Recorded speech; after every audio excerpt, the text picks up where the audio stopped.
Hello, my name is Cameron Tate, and this is my persuasive speech on social media use and the effects it can have on our brains.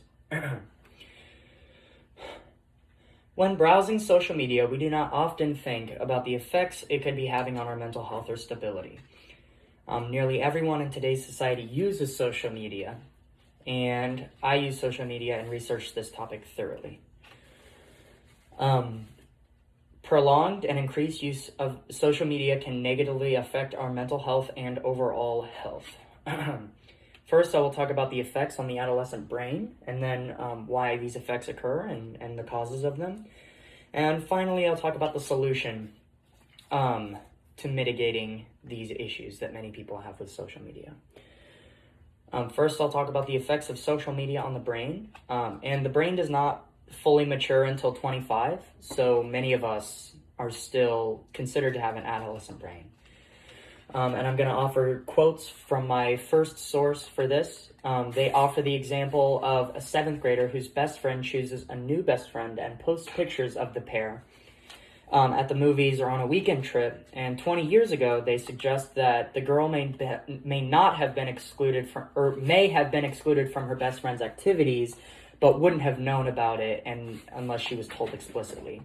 In addition to providing young people with a window through which they can view missed experiences, social media puts a distorted lens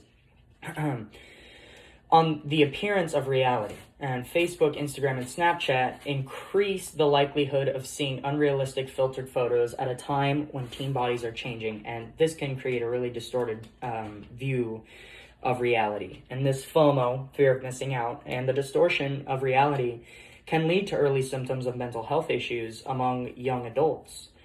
And so I'm going to go into the causes of those mental health issues and things like that. And many of us know someone who has experienced mental health issues, or even us ourselves may have experienced those symptoms.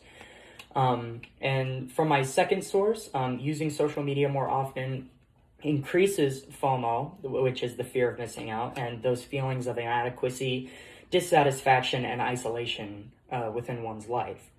In turn, these feelings negatively affect your mood and worsen symptoms of depression, anxiety, and stress. These worsening symptoms cause you to use social media even more, and the spiral just continues downward and downward. And while people all over the world continue to battle with mental health issues, the solution, while it may be easier said than done, could be very simple. And now I'll talk to you about the solution, which in many cases is moderation of social media and screen time in general. And this can be easier said than done, but setting a limit for yourself is one of the best ways to moderate your time and to see better results when it comes to these feelings that we can sometimes accumulate through increased use of social media. And the other part of that is like not giving as much power to influencers and not making social media have such a great power over us. So again, prolonged and increased use of social media can negatively affect mental health and overall health when it comes down to it. I talked to you about the effects of social media on the adolescent brain, and then the cause of these mental health symptoms and other things like that. And finally, I talked to you about the solution and how moderation is key when it comes to social media and screen time. So next time you open whatever social media app or website you choose, think about the lasting effects it could have on your mental health, physical health, and your overall feeling towards society and other things like that. Thank you.